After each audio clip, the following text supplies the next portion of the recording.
السلام عليكم ورحمة الله وبركاته. متابعينا أرانب البركات، عاملين إيه؟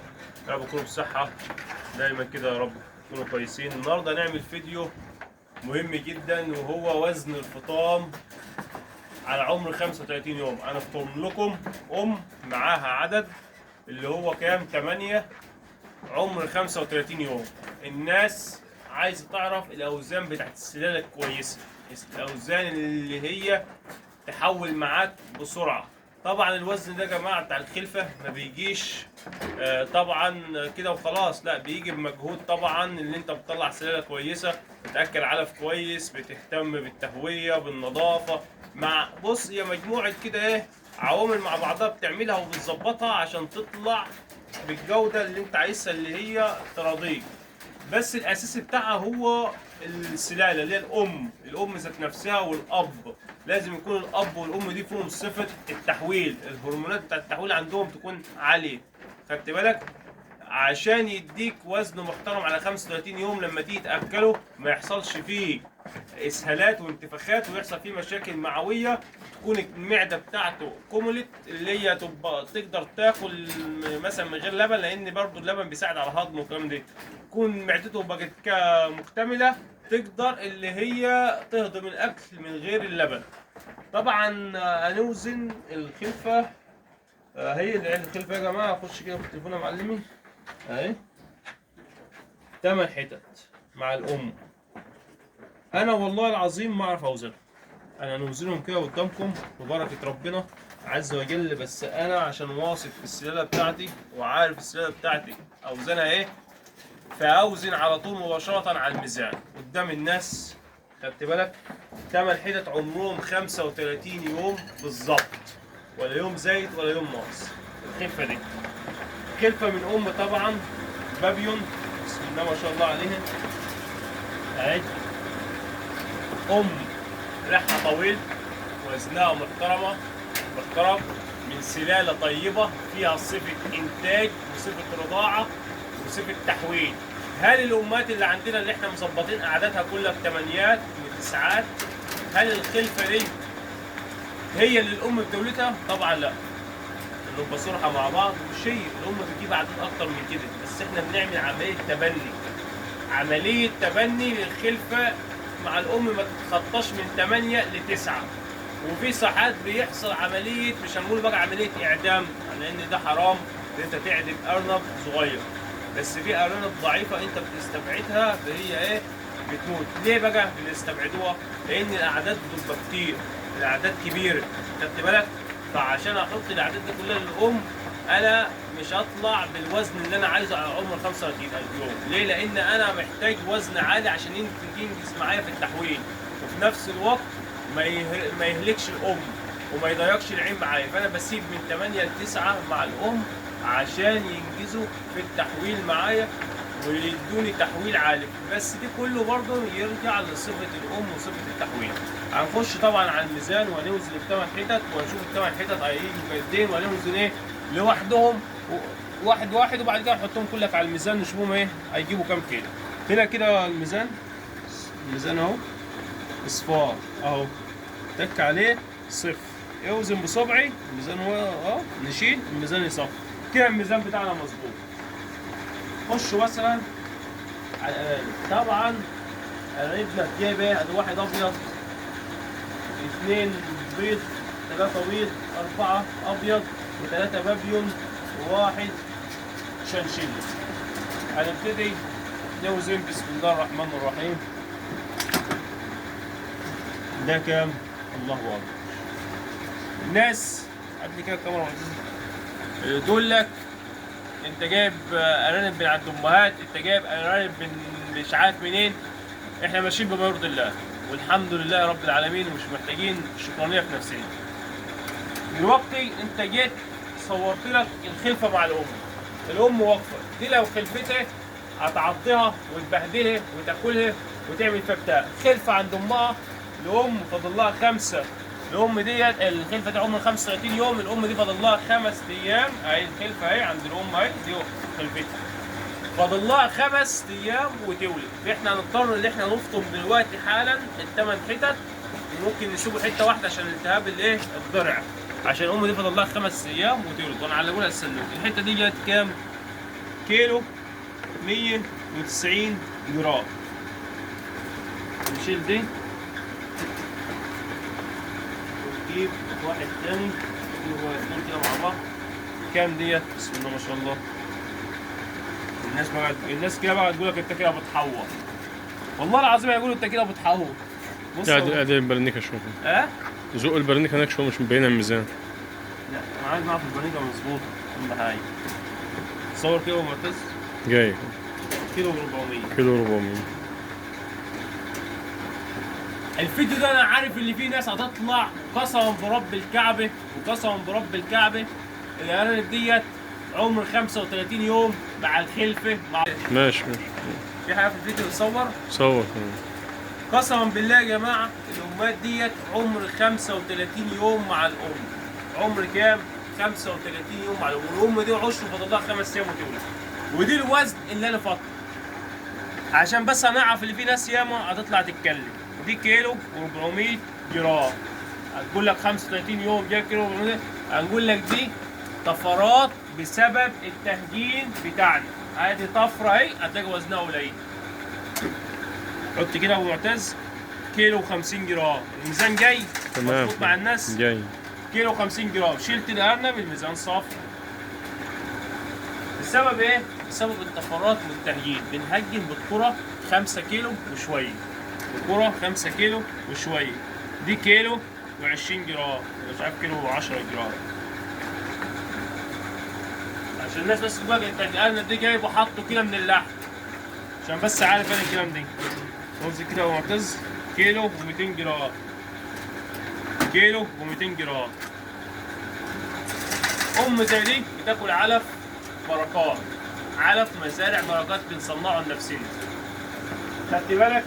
ذكر فوق ال5 كيلو داخل عليها. الام وزنها 4 كيلو ونص وممكن تكون داخله على 5 كيلو. كيلو 150. كل دي في الصيف. النهارده كام في الشهر يا ابو معتز؟ 13/6. 13/6. اقل ارنب معانا جاب كيلو. دي معلش يا اقل ارنب كيلو. كام؟ كيلو. حط دي وشيل دي. كيلو 30 جرام. يبقى اقل ارنب كيلو. المتوسط كيلو 200. واحد بس كيلو 400. يا جماعه انا مش هكدب ولا اطلع احور على حد عشان اخد اللقطه والكلام ده. احنا مش بنعمل ترندات. احنا مش زي الناس التعبانه اللي يطلع يصور اهل بيته ومش عارف ايه عشان ياخد الترند وياخد الكلام من دي. احنا طالعين بنعرض حاجه بناكل فيها عيش. يعني لو انا بحور ممكن ربنا سبحانه وتعالى ينسف كل اللي انا بعمله ده، لان انا بحور على الناس. انا الكلام ده بارض الواقع. ام عمرها 35 يوم. عشان الناس اللي تقول لك الارنب ده عمره مش عارف كام، لا، اللي يثبت لك ان الارنب ده العمر دي ان الارنب دي انت وزنت حاجه جبت كيلو ارنب كيلو. وفي ناس يوم بتفطم ارنب كيلو، بس في طفرات بتطلع من كيلو 200 لكيلو 400. كيلو 400 دي نادر لما بتحصل. عشان بس نبقى صادق مع الناس. الكيلو 400 دي نادر. كل فين وفين الصراحه لما يطلع لارنب كيلو 400 كل فتره بسبب التهجين. كل فتره ممكن يطلع ارنب واحد كيلو 400. مش هنقول لك دايما، لا، كل فتره ممكن يطلع كيلو 400. لكن اللي هو العمليه اللي هي ظاهره عندنا جامد الصراحه، يعني بما يرضي الله ورسوله، العمليه اللي ظاهره اللي هي كيلو 200. كيلو 200 في منها كتير بيطلع كتير. خدت بالك؟ اقل حاجه الكيلو. اقل حاجه الصراحه الكيلو. اعلى حاجه اللي هي كيلو 200. لكن الكيلو 400 دي بقى مش هنقول لك هي بتطلع عندي عشان نبقى بس صادق مع الناس. ما بتطلعش عندي على طول. الكيلو 400. كيلو 400 دي بما يرضي الله فين وفين. يعني حاجات كده نادره بتحصل، زي ما بقول لك بتحصل مره في العمر، مره في السنه، مره مش عارف كل كام سنه بيطلع نادر كده حته كيلو و400. لكن اللي بيطلع ظاهره جامده عندي اللي هي كيلو 200 بما يرضي الله. هم كام حته؟ 8 حته بس. ابو معتز تعالى بس كده وري الناس الام شكلها عامل ازاي. الله اكبر. بسم الله. بصوا يا جماعه اللي يشوف حاجه يقول بسم الله الرحمن الرحيم، ربنا يزيده ويبارك. ربنا يزيده ويبارك. الام طول بسم الله ما شاء الله بجسم الله اكبر عليه. فطبعا بالله عليكم، بالله عليكم احنا شجانين وتعبانين، وربنا هو اللي عالم بشجانه وتعبنا، لكننا احنا بنصور لهدف ان احنا نعلم الناس، والهدف الثاني ان احنا ناكل عيش. خدت بالك؟ لان انا برضو بعرض منتج وابيعه على النت بسترزق منه. من غير النت ما فيش حد يعرفنا. هي بس عشان الناس كده، معظم الناس اللي بتعرض على النت من غير النت ما حدش هيوصل لك. ماشي؟ الا لما يكون ربنا رايد بقى حد يوصل لك يوصل لك، لكن من غير النت ما حدش هيوصل لك. فاحنا بنصور عشان ناكل لقمه عيش بالحلال، عشان نطلع منتج بالحلال، الناس تشوفني تيجي تاخد مني المنتج بتاعي. خد بالك؟ في اللي يشوف حاجه يعني فضلا منك وليس امر عليك يقول بسم الله ما شاء الله ربنا يزيد ويبارك. لان زي ما انت شجيان احنا برضه شجيانين وتعبانين، والحقيقه دي بتصرف علينا عشان نطلعها بالمستوى دي، بتصرف علينا ماديات، بتصرف علينا، بتاخد مننا وقت من وقتنا. ماشي؟ ممكن نقصر مع اهل بيتي ما نروحش معاهم في مشاوير عشان نقدر ان نطلع لك ارنب زي دي. ممكن نقصر مع اهل بيتي ان ما نقعدش معاهم في الساعه اللي هم محتاجيني فيها نقعد معاهم فيها عشان نطلع لك الشغل دي. ممكن نقصر في قله النوم ما ننامش ونتعب، ماشي، عشان نطلع لك حاجه زي دي. ممكن نطنش الاكل عشان نعمل لك حاجه زي دي. فانا بتعب عشان اطلع لك منتج زي دي. فانت تشوف الحاجه تقول بسم الله ما شاء الله ربنا يزيدك ويبارك، لان احنا بنتعب عشان اطلع لك الحاجه دي. طبعا حاطين نوزن الحتت كلها، حاطينها كام هنا؟ دول 4 5 6 ناقص ارانب. ها؟ 6 مفيش في العين عندك؟ لا يا عم ناقص 2. لحظه ايه؟ في حاجة ساقطة تحت الخط. ساقطه تحت؟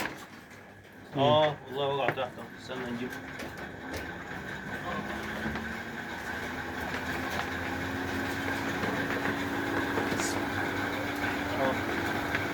حتتين 6 و2 8. صور كده معتز. 8 جابوا كام؟ 9 كيلو. باينة عندك كده؟ 8980 9. 9 كيلو. اللي هو الكيلو الزيادة كده يعتبر 8 كيلو، والكيلو الزيادة ده اللي هو متقسم على ايه؟ على البتاع، لأن في أرانب كيلو، وفي أرانب كيلو 150، وفي أرانب كيلو 200، وفي واحد اللي هو ايه؟ داخل على كيلو 400. صح كده؟ هناخدهم احنا كده نفطموهم أبو معتز. تمام. يلا بينا يا باشا. هتسيب واحد؟ سيب الصغير، أصغر واحد فيهم. أصغر واحد البوكس الأبيض ديت؟ ضعيف أهو.